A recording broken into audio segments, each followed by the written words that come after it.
Welcome to my favorite nonprofit radio segment called Nonprofits Care. Their causes are really extraordinary.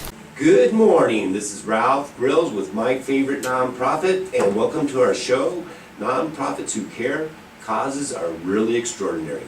We're excited to be back. We do this show on a weekly basis every Thursday at 9 a.m. Mountain Standard Time, and I'm here with Helena Nee, my co-host. Good morning. And we also have Ryan. How do you pronounce your last name, Ryan? Phillips. Ryan Phillips with ECTA.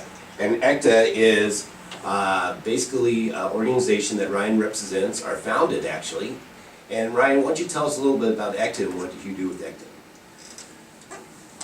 ECTA has been established for about 3 years now, and it is an organization that I helped co-found. And ECTA stands for Empowering Communities to Transcend Adversity.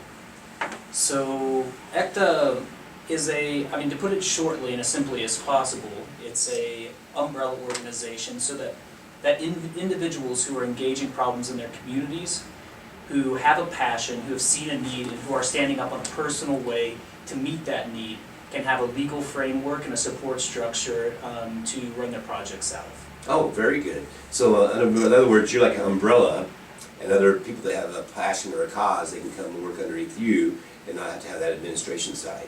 That's right. You know, we found that a lot of people who are really, the people that have the passion and the vision to step out and meet the needs that they see around them, whether it be domestically, locally, or internationally, they're oftentimes weaker in the side of setting up the official side of things, the paperwork, the administration. And sometimes, some projects even, they get so overwhelmed in trying to do the administrative side of things that these people's passion actually gets snuffed out and their vision dies because they just can't keep up with the logistical side of things. Yeah, they probably get burned out because they're trying to work all the administration side and doing the paperwork, and so that really makes it difficult for them to really do what they're passionate about, which is the cause that they're really involved with. Yeah, and I mean, that was the case for me personally as well. Mm-hmm. We worked, my wife Amanda and I had worked overseas for quite a while independently, and had been kind of doing things out of our own resources and in our own way. And I was just miserable at the paperwork, the official, the administrative side of things. But I had a lot of passion and a lot of vision, and we just kind of kept, I guess because we're obstinate and persistent people, we just stuck with it and we kept going through. But then to have, this, when your work gets to a certain size and there's a certain scope to it, just legally there's a lot of norms and things that you need to fulfill. And as our work grew, we needed that. And so first and foremost, this organization helps me do what I do better. But then we also wanted this framework to be able to extend, help other people who are like us to be able to do what they do better. Really? Is there other organizations out there that are similar to you, or? Because this is the first time I really heard of somebody that's doing something like this. There are actually quite a few organizations that are kind of hosting or umbrella organizations for projects and programs that really don't have the scope or capacity to set up their own 501c3. Mm-hmm. But there are some things that make ECTA different than a lot of other umbrella and host organizations. Right. Because Helena actually introduced me to you, and she has a passion that she's wanting to do with Cambodia, and she mentioned she talked to you guys before. So that was something that you felt that was very good for yourself, right? Yeah, I think they're doing an amazing job, especially how young they are and how much passions they have. I spoke to him for a couple hours. We went to his house and his children and his wife. They're just, like when I left you that night, I was just like, wow, amazing how young these kids are, and they're actually doing amazing work. You live in India. That's right. My wife and I, and now my 3 small kids, we've spent the last about 10 years in India doing the project that we run, which is now hosted under ECTA.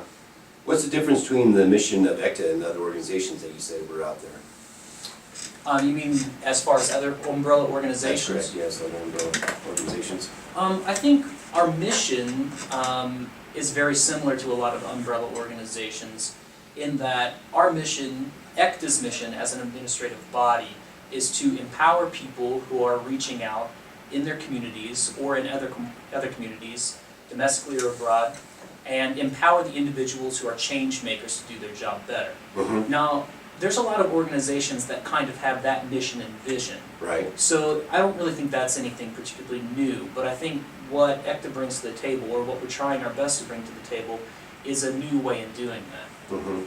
And didn't you say when we were talking yesterday that there was no cost involved to the nonprofit on the funds that are raised and everything? That's right, and I think that's one of the defining aspects of ECTA. Right. So we hosted the work that we do in India for several years through another umbrella organization. You know, it was a great organization. They had a great vision, great mission. A lot of the projects that were hosted through that organization were really amazing projects. Mhm. But we kept coming up with one really big problem, and that was that the administration took, 15% of the money that we raised towards our project to cover administrative fees. Right. Now, it wasn't like they were just pocketing that money. They were translating that money that they took into services to support our projects. And they wanted to give us for services to do what we do better. But what we found was a lot of the services and a lot of the things that they were offering us weren't things that were actually helpful. So, then as that organization grew also, there became a lot of rules and a lot of organization-wide norms that began to further distract us away from our work. So this umbrella organization began to kind of consume our resources, and where we had to redirect our donations in a place where we didn't think that they were a good investment.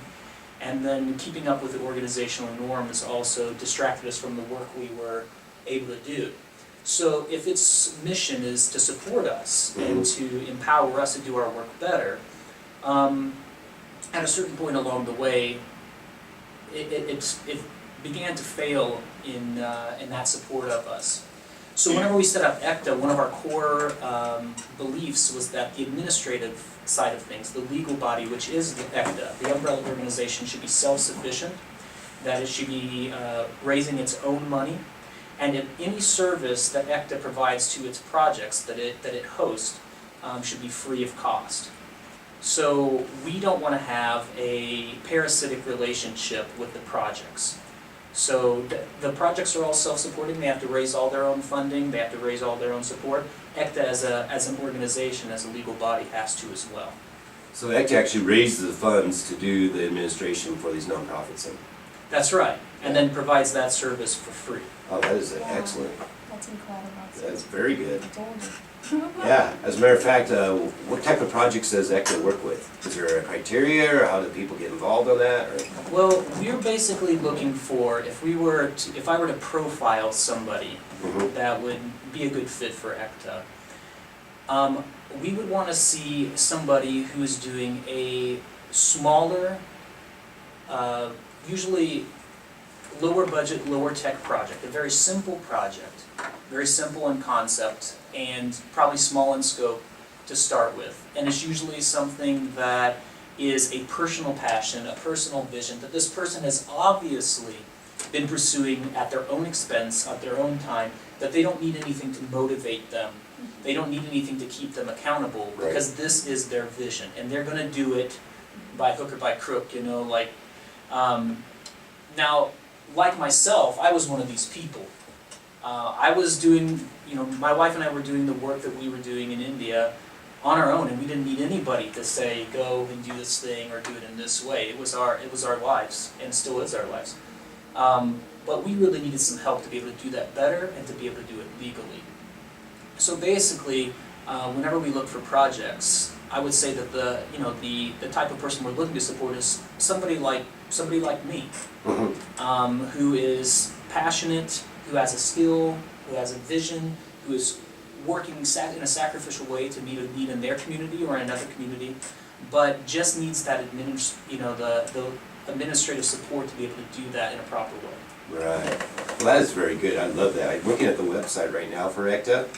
Is that ecta-international.org? That is, it's ECTA, which is ECTA dash, not underscore, Right. dash international.org.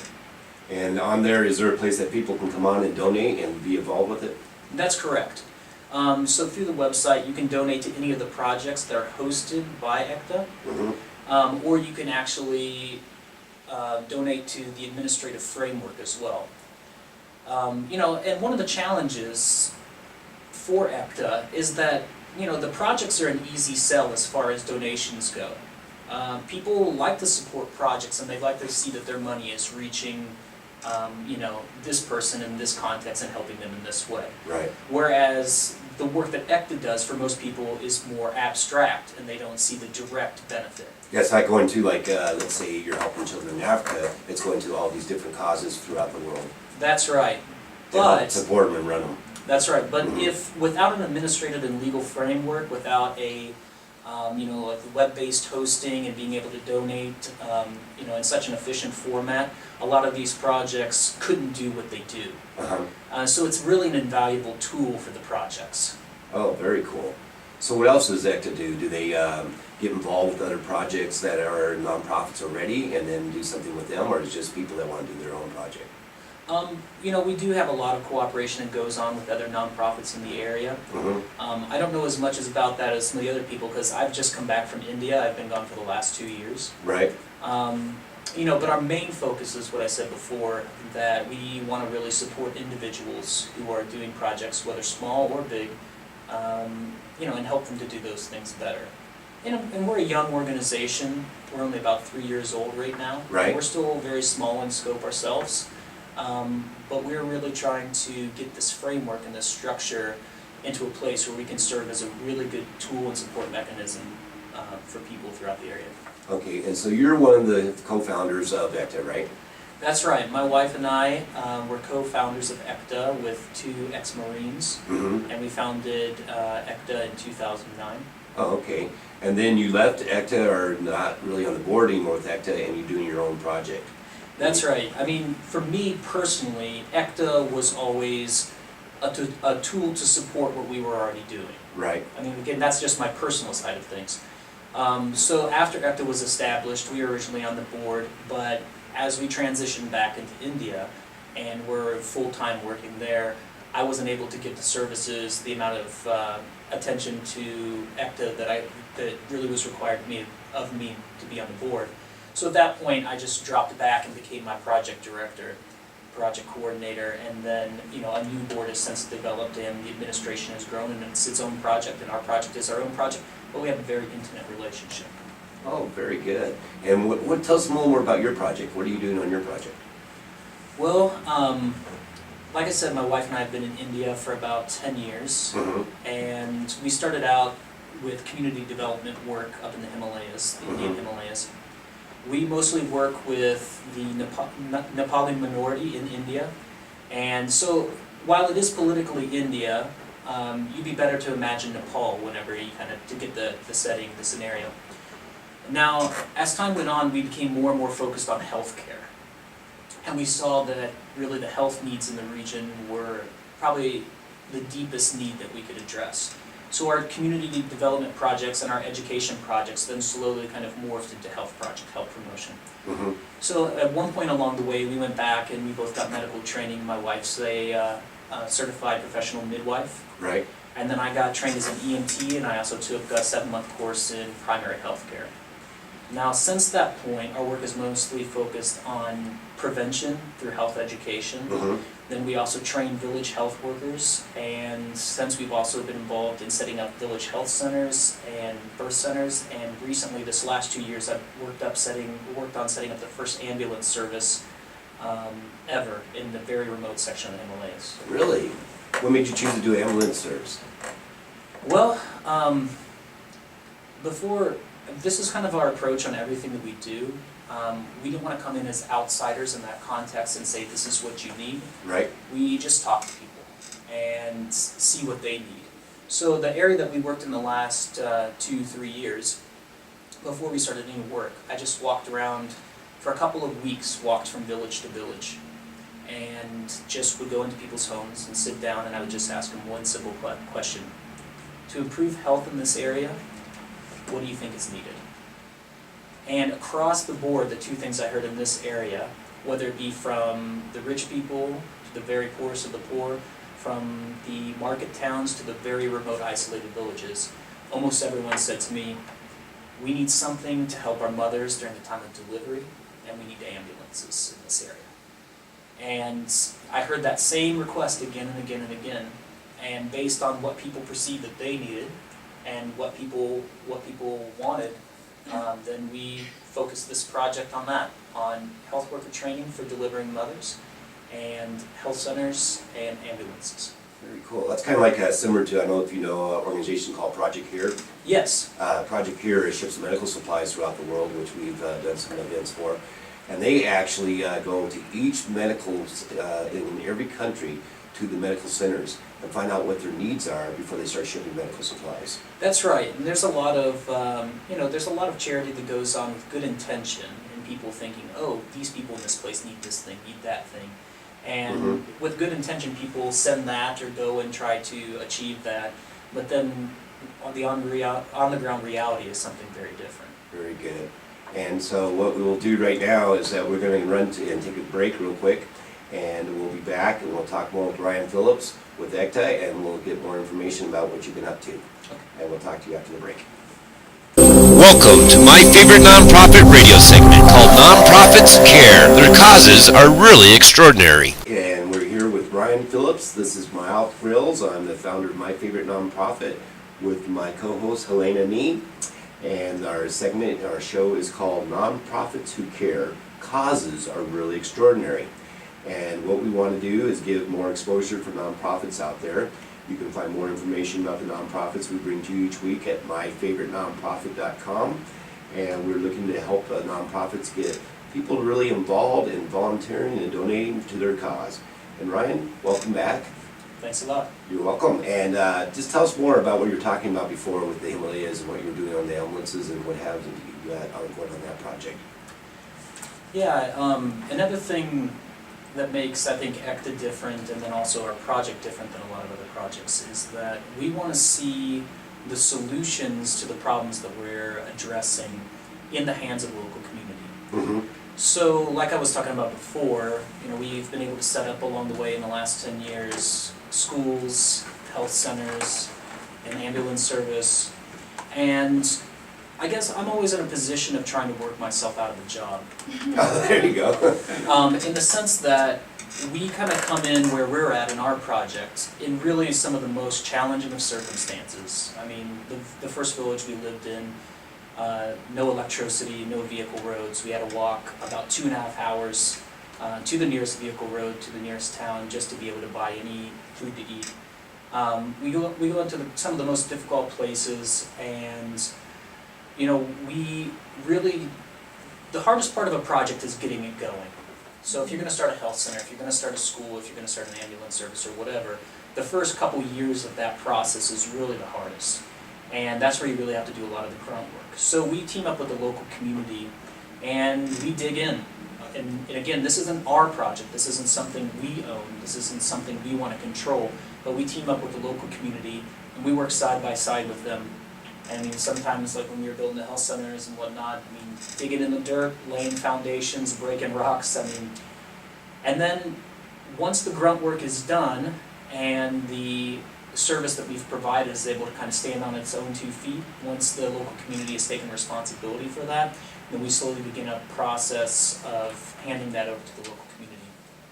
Now, I spent the last 3 years training village health workers with my wife, and we also brought 3 ambulances into a region that was completely uncovered before that. And I'm an EMT, and I was out there running on the ambulances, and I was training my drivers, and I was repairing vehicles and doing everything like that, and slowly building up a staff. And then at a certain point along the way, back in the spring, we finally found our local partner in India, a completely local domestic organization, and began the process back in the spring of saying, okay, they caught our vision and they really saw what we were doing and they wanted to be part of it. And now we've slowly been in the process of handing off ownership of that project and control of that project to them. And this, when we came home back in August, after 2 years in India, this is the first time we've been able to step away in the last couple of years from that and not have direct control, so this is a bit of a trial period. But everything we've done, in one way we have nothing to show for it. There's schools, there's health centers, there's ambulances, there's everything, but our name's not on any of it. Mm-hmm. The community owns and controls all of it, and. We still have things to show for it, just it's not under your, let's say, name, but it's there and it's now being sustained by, yes, it would be local NGOs you're talking about. That's that you're right. partnered with. And I guess it's just a difference of philosophy in that when people do something, they normally want to have the name of their organization or their own personal name as a donor attached to that to say, look what I've done. Mm-hmm. And they want to retain ownership and control. But what we found is that if you really want something to be long-lasting and sustainable, that local people have to take ownership of it. Exactly. And that gives it the flexibility to grow and adapt to needs. Now, when a lot of these projects are managed from afar, from the other side of the world, from people living in a different context and a different culture, and a lot of times they slowly become out of touch with the local community, or they're very heavily dependent on foreign funding, and whenever that foreign funding dries up, then suddenly this very valuable life-saving project folds. So to prevent that, we try to do things very low-tech, low-cost, and do it in a way that local communities can run and sustain it. Yeah, it has to be sustainable. If it's not going to work, because you're right, they have to take ownership in it. There's an organization called Water Tree People, and they actually go in and put like stoves into different third world countries, because the wood burning is so dramatic right now that they're taking, that's where all the trees are going to. Really, people think it's in commercial. It's actually third world countries cutting down trees just to cook their food. That's right. And they said 50% of the forest is coming from that. And so what they're doing is they're helping them build these stoves, but they make them come up with their own materials and help put them together before the stoves go in their home. That's right, and there has been in the last 10 years a big shift towards sustainability. Right. And people have become aware of, they've seen the dependency and inefficiency that former models of development, have created. So there's been a shift in the right direction. I like to think that we're taking it one step further in that direction, where, literally you go into the places where we work and there'll be nothing that has ECTA's name or our project's name on it, Diasala, or my name on it at all. There's nothing to prove that we were there except for people's stories and transformed lives. And the knowledge that you know that you've done it. Yeah, and that's enough, and we Yeah. shouldn't need anything more than that. Well, that's great. So helpful. That's very giving of you, Yeah. Yeah. Well, we appreciate people like yourself that will be willing to do that. I've seen so much falsity too overseas in that, especially you have some very large name international, multinational NGOs, and it's very easy to throw up a signboard that says we are this organization and we've done X, Y, Z in these projects, but when you go start poking around, you see that it's translated to no change, no transformation for local communities. A lot of money's been thrown around, a lot of people's time has been invested, but they just oftentimes don't have that intimate local connection Right. to really form the relationships that are necessary to pull something like that off. The thing that's been different about our approach is that we've always lived in the midst of the communities that we've served, and we've lived as close to what local people live like as possible. And it's allowed us to form more intimate bonds with the local community and really get the pulse of who are they, how do they function, how do they go about business here, and what do they need. And there may be true and legitimate needs that we can perceive as outsiders, Right. but if the local community doesn't perceive that need, any attempts that we make to try to address that need are going to be failures. Because until the local community perceives that need, they're not going to invest anything into it. That is true. That's why you have to go in, like you said, and ask them what they need and find out what they feel is important so that they will take ownership in it. That's right. And a lot of things that I've ended up doing along the way, starting a primary school or starting health centers, just running an ambulance service, I had no interest in personally. So they But- actually came out and said they wanted an ambulance service and they were needing that. That's right. When we started the school, I had no history, no experience in education at all. And when we started health center, I hadn't had any medical training at all. So you've been in school yourself. Oh yeah, this is on-the-job training, Right. all along the way. And I've gone back and got education as much as I could at points.